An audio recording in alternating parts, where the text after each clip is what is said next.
Welcome everyone, Kostin here with a discussion about Kislev in patch 4.0, Shadows of Change DLC, and how it is to play their campaign in this particular patch. I do have a campaign over here at turn 41 as Tsarina Catherine. There are some mods used, including the Warband upgrade mod, though I haven't really been using any of the mods over here in this particular campaign.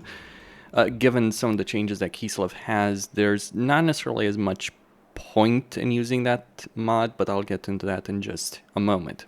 Let's talk about how Kislev was before and how things are right now from my personal perspective, and you can decide how you feel about it. So Kislev before had several severe issues, one of which was the fact that the territory of Kislev just wasn't really worth taking into your own control. With the exception of like the Southern Oblast, but the Western Oblast, Troll Country, the Eastern Oblast just weren't worth controlling because they would give you very little economic benefits and they would be very, very vulnerable to the enemy. That has changed to an extent, though the situation does still remain. The Western Oblast has been merged into Troll Country, and all of the Oblasts now have proper provincial capitals. This is very, very useful for Kislev because the roads that you can get at Tier 4 from a provincial capital give you 30% tradable resource production. And at Tier 5, you get 50%.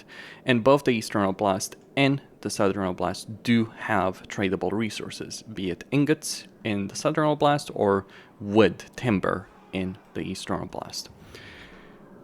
And now they're obviously more defensible. If not the province as a whole, then at least the provincial capital that they do have. This means also more recruitment options for Kislev, hero capacity, and so on and so forth. So Kislev is more useful as territory. The biggest beneficiary of this, I would actually argue, is Frot the Unclean, because now he has far more useful territory. While certainly Skaven could have benefited from smaller provinces because of the commandment that gives them food, food is not as big of an issue as getting a ton of money as Skaven as quickly as possible, and for that you need provinces with proper provincial capitals. Of course, the change to the terrain also complicates the situation as well for everyone involved, because now you have walled settlements that you have to take, and walled settlements are obviously harder to take than unwalled settlements, though there is also a benefit in having to take down a walled settlement in that you don't necessarily have to face the full might of the enemy army on the field. You can kill them from range with your range units, and this includes of course things like Skaven slave slingers that you can use against them. Azazel is still a powerhouse, so it doesn't really matter to him. He'll just walk through everyone, though it is going to create better opportunities for his vassals to become more powerful, because you can obviously vassalize Frot, for instance, and give him a lot of territory. That would actually increase his power. But what is happening, however, is that there's also downsides with this. Because provincial capitals are more difficult to take, especially for the AI, you gotta consider the AI perspective. The AI is very reluctant to attack walled settlements on any difficulty. It will do it far more often than not on Legendary, especially if they have no other opponent, but it is certainly a problem. And this also creates an issue for Kislev, because as Kislev, you do want to take control of the free special cities as quickly as possible, or at least you want to take control of Prague as quickly as possible, because Prague is the most useful city because of the Citadel Prav, the global recruitment capacity, the global recruitment duration as well being very significant, and also the Magnus Gardens giving you hero capacity for Patriarchs, as well as hero and lord recruit rank that goes up. So you do want to get control of Prague. But now you do have at least two minor factions over here, the Druzina Enclave and Prague itself, that are far less likely to fall than they were before. And it also creates issues for you when you're playing as Kislev, because before, for instance, if you were playing Catherine, you could just assault, besiege, and take over Prague, same as Boris Ursus, and even Kastaltin, though Kastaltin does have good relations with Prague from the very beginning of the campaign, so for him, Confederation was always the better choice. Here's the thing, though. Kastaltin now starts with Castle Alexandrinov. Catherine now starts with Zavastra. Zavastra is a tier 1 settlement, but Castle Alexandronov is a tier 2 settlement. What this means is that Kastaltin can start getting armored Cossars very quickly in his campaign, far more quickly than the other Legendary Lords in Kislev. And armored Cossars are great because they're good in auto-resolve, and 2, they give you that melee potential that you do need. The other thing to take into consideration when you're playing Kastaltin is that you can also get the Eerie Woods at tier 2, and this will give you the new Ambusher unit for Kislev. I think the Ambushers are probably the best ranged unit for Kislev in their campaign. Though keep in mind they're the same upkeep cost and same cost as Streltsy, which are a tier 3 unit, but they are actually stronger than Streltsy because they don't have the gunpowder limitations that Streltsy have. They have armor piercing on both their melee and ranged attacks. They have Vanguard deployment. They have stock. And while they don't have as much armor as the Streltsy, so they'll die quicker, they can do a significant amount of damage because a lot of their damage, the majority of their damage, or close to the majority of their damage, is going to be armor-piercing damage.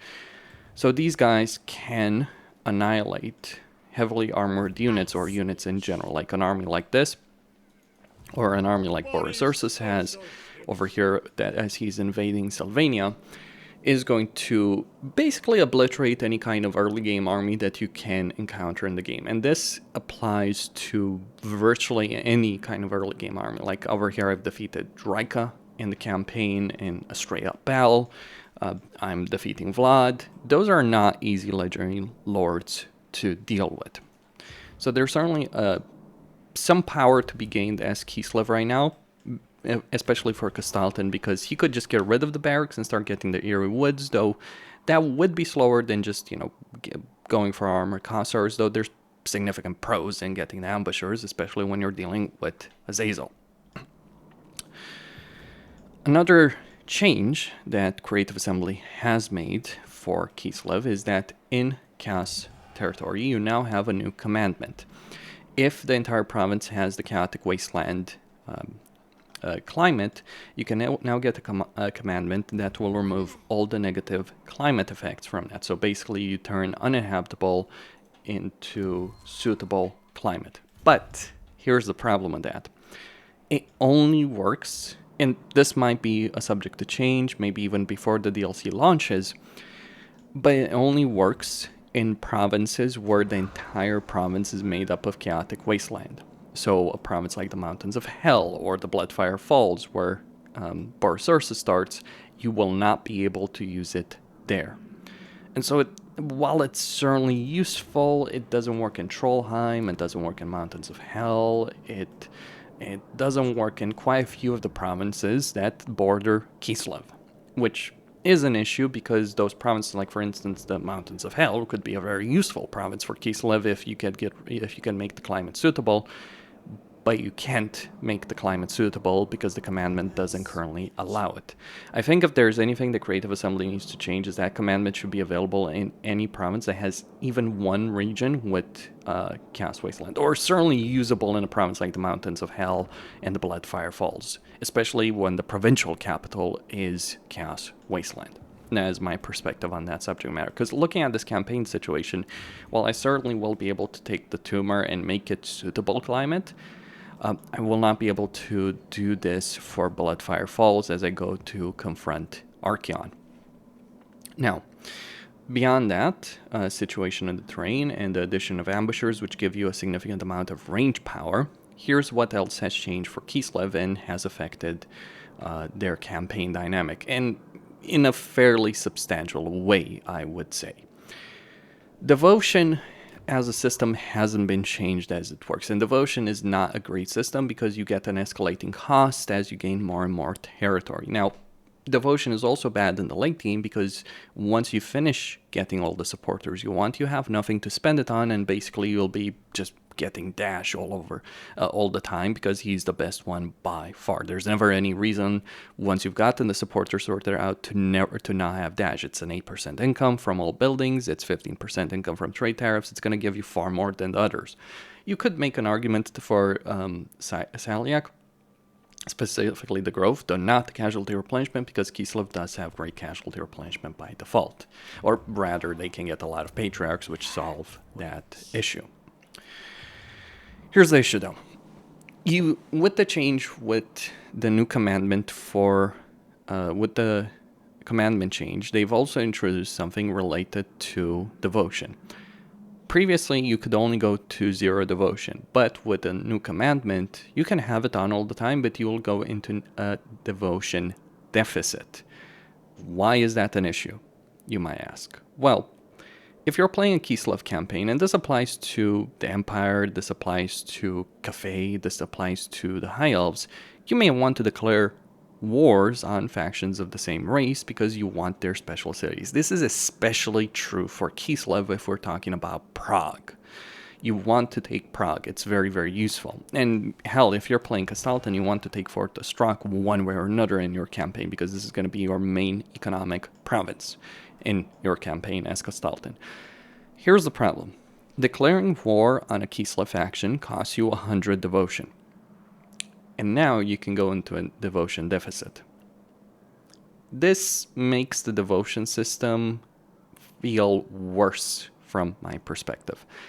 Because now not only do you have to worry about keeping your devotion up to even use the command, to even get the supporters, which is a main factor for both Kastalten and Katrin, but now you also have to worry about having to not get into a devotion deficit, which would prevent you from being able to cast Urson, which would put you behind on the devotion race, which would make your entire campaign slower. This is the thing people need to understand. Yes, you can win the devotion race later, but if you're struggling with that devotion race, you're just going to make your campaign far, far slower, as a result, far slower to win.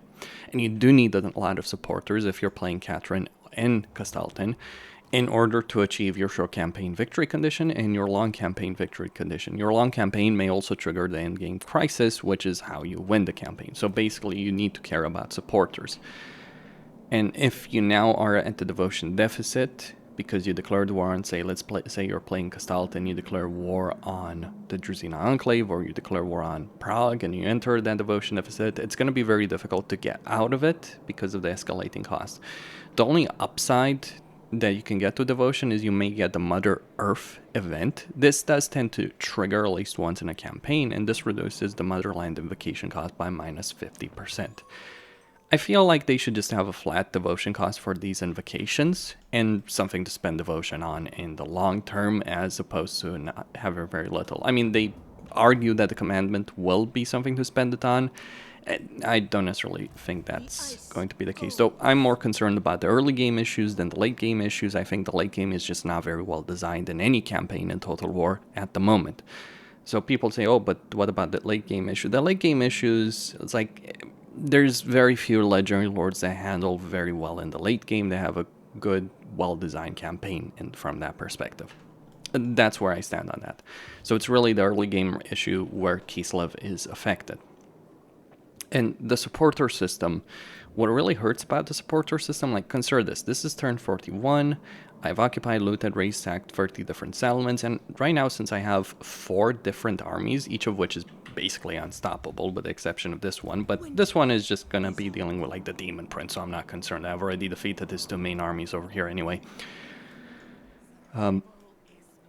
The problem is that it takes a very long time, far longer than in many other campaigns, to achieve your short campaign victory conditions. This is an issue certain legendary lords do have, and these conditions should be updated from my perspective, especially for Kislev, because this increases your hero capacity. In fact, it is quite very likely, quite very possible for me in this particular campaign to reach the long campaign victory conditions, which require me to defeat Archaon, Legion of Chaos, take 70 settlements, than it will be to get to those 600 supporters. It's also a really frustrating system because when you don't give a damn about like the choices of the gods, you don't care about like you don't care about a lot of the quote-unquote challenge of the campaign. What you really care is maximizing your supporters, because that's how you win the campaign the fastest. It's not a fun system, I think. And it is something that needs to be changed in a fairly substantial way. I'll say this much about Paris versus Hector in Troy. That system felt a lot better because there were multiple ways of increasing your level of support with Priam. And the things that you did for that were things that were generally beneficial to your campaign. And Priam would give you, periodically would give you quests and significant rewards. You don't gain significant rewards for caring about the supporter system, with the exception of the leadership, but you're not getting money, you're not getting lords with special traits, you're not getting various significant benefits. That's what Prime would offer you in Troy, and that's why it was well worth it to care about the system and why it kind of worked for Hector and Paris. Although it did have its own pitfalls there, especially in the early game. It was still pretty crap in the early game, but at least it was a system worth engaging in. The supporter system for Kislev is not one that I think is well worth engaging in. Now, on top of that, one of the biggest problems for Kislev that they've had since the launch of the game, and this was well known in Realms of Chaos, is still the case in Realms of Chaos, is their weak economy. Their base economic structure generates 100. Yes, you can increase it significantly with resource building. So, for instance, gem mines will increase it by 2% faction-wide each. Other types of resources will either increase the markets or will increase the farm income. But even with all those increases, you have a far weaker economy than people like the Skaven, Greenskins, Wood Elves, Warriors of Chaos, which, by the way, are all your neighbors. Enjoy dealing with that. Which means you end up with far more limited armies in the campaign. Like, this is a turn 41 campaign, and I'm at 18,000 income with quite a lot of territory trading partners and having defeated quite a few foes. I can barely maintain 4 armies here, and really I can't. I'm looking at maintaining 5 armies, but I really can't maintain them. It's only because I'm getting quite a bit of money from post-battle loot. Thankfully, Kislev does generate a lot of money from post-battle loot, otherwise they would be in a whole heap of trouble, even worse than they already are. So the climate doesn't work in their favor, the supporter system doesn't work in their favor.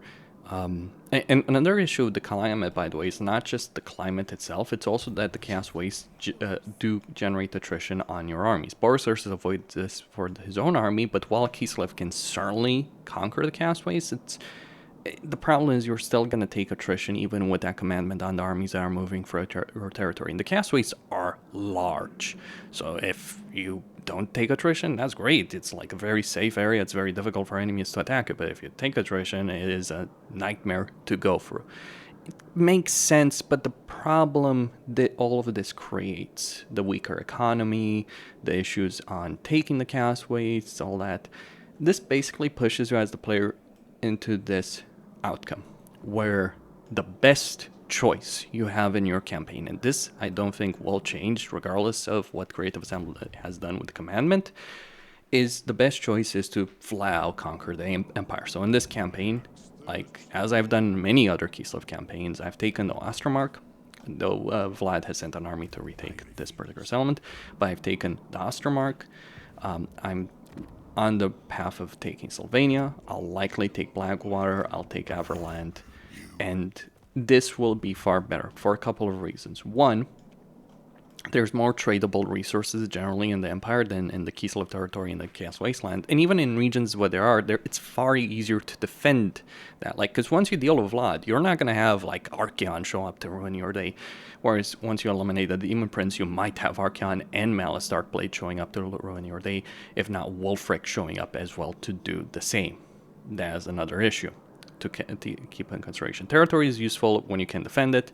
When it's indefensible, it's just a money sink. So the territory that Kislev is naturally supposed to fight over is territory that's going to be very difficult to defend and not worth it. And people talk about, oh, so you just don't want a hard campaign. No, it's more so the ability. I want the ability to defend the territory, and I think this is the biggest issue for Kislev. I think that their campaign dynamic should really push them towards fighting the forces of chaos. Devotion forces you to fight the forces of chaos to an extent. Yes, absolutely. Unless you mod it, that's a different discussion.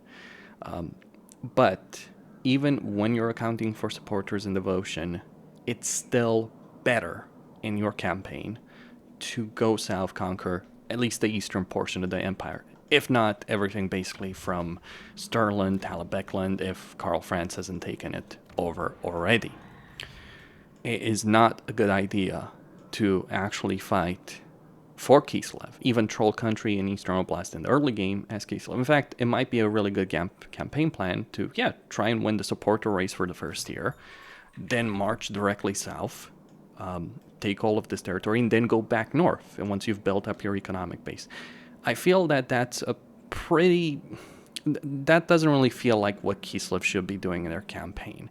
And that is my issue with it. Like, if I wanted to play an Imperial campaign, I'd play an Imperial campaign. Kislev is supposed to be the bulwark of the North, standing against the forces of chaos, not the conquerors of the Empire. That's where I stand on with respect to that, and I think that's a significantly missed opportunity.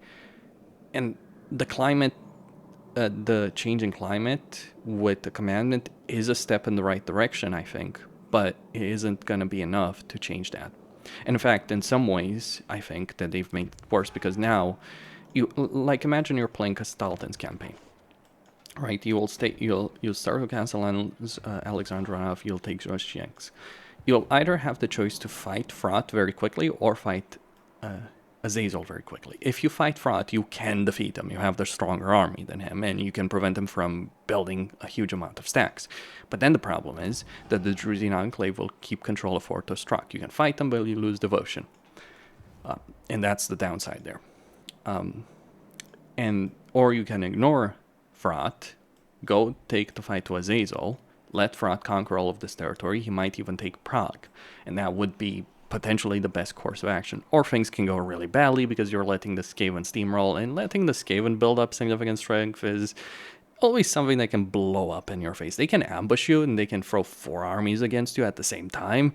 You want to deal with that? That's not really a great idea. The best way to defeat the Skaven is to rush them as quickly as possible, and this applies to any Legendary Lords, including ones of races that are significantly better designed, significantly stronger than Kislev. That's the key to defeating the Skaven, for all the Skaven Lords. Like, if you're playing Belagar, you rush Skaven Blight. If you're playing Cathay, you rush Snitch, ideally before he takes a provincial capital, and so on and so forth. If you let the Skaven build up, you're at significant risk of doing so. So you have this campaign dynamic, which is not a question about difficulty. It's more so you have this campaign dynamic that's really, really frustrating. I'll be honest, it's really frustrating. It's like, oh, I can let the AI steamroll and take territory that I then can reconquer, but then I risk screwing myself over. Or if I wait, I screw myself over. Like, that's not a great campaign dynamic, I think. I want to talk about what I consider the best campaign in the game. Actually, he's gotten wiped out over here. Whew, interesting, this situation. But Alifanar is the best campaign in the game. And I think the reason he's the best campaign is he has a challenging campaign. And he has a challenging campaign from a terrain perspective even, because he has very hard to defend territory over here in the Brooklands and the Granite Hills.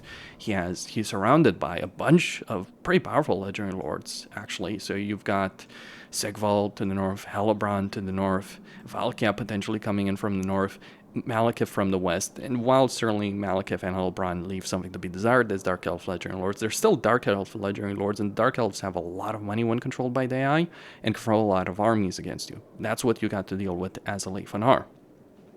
And Sinnelleos can also summon a lot of armies to throw against you, so you need to be careful over here. And Be'lakor will constantly raid your shoreline and potentially ruin your settlements. There's a lot of people that struggle with the Lefanar's campaign because of that dynamic, because of the terrain alone, because it's difficult to defend this territory. But what makes Alifanar great is that he has all of the tools needed to succeed in this campaign. He has the army, he has the economy, he has the lords, the heroes, the assassination missions. He can succeed, and you feel great when you succeed. I understand why some people like Kislev's campaign. In fact, I like Kislev myself. For all the issues I have with them, I think that the fundamental concepts of what the Kislev should be are great, but they're not well implemented. That's my perspective, whereas someone like Alifanar is very well implemented, because while he certainly doesn't have the best long-term campaign, someone like Tyrion or Alariel will do better in the long game. It is a very enjoyable campaign because you have a really good balance between a level of challenge and as well as the strength of a Legendary Lord. Because Alifanar has a lot of strength, faction strength, lord strength, army strength, you name it. But he's up. He's in a shit pile, basically. He's up against a significant level of challenge, and it's very easy to lose if you screw up. But the thing is, you feel rewarded when you do well, and I think that's the fundamental aspect, really, the fundamental difference. If you play well as a Leafanar, you will become really powerful, and it feels like all the effort you put in, all the decisions you made, the careful decisions, the strategies, will pay off. If you play well as Kislev, you're still playing a faction that has a weak economy, has annoying campaign systems, has severe limitations, and territory that's just not fucking worth it in a lot of ways. And also, another thing to talk about the Leafanar is that as he conquers more territory, he encounters more legendary lords. So initially, he'll deal with Silustra and the Karankar, but then he unlocks Helebron and Sigvald, Be'lakor, and that's just early game. Then later on, Malekith, Valkia, Katep, potentially. Yeah, don't dismiss Katep. He will wreck you if you're not careful with him. Sisters of Twilight, potentially, as well. So there's a lot of ways this can go very wrong for him. Whereas for Kislev, there's a lot of ways it can go wrong, and the payoff of you doing a brilliant job, it just doesn't really feel worth all the effort. And that's where I get frustrated at Kislev. That's all I had to say. There's, at least for this particular video, I will have a lot more to say in the coming days, or when I can do a full review of this patch and this DLC. But I just want to talk about what is currently happening in a campaign in patch 4.0 as Kislev. There are some ideas Creative Assembly has implemented that seem to be heading in the right direction, but there's still, I think, a lot that they need to do with Kislev. And honestly, I think that they should have done it with this patch, with this DLC. Because when will we get another Kislev patch or DLC in the future? We don't know. Kostin signing out.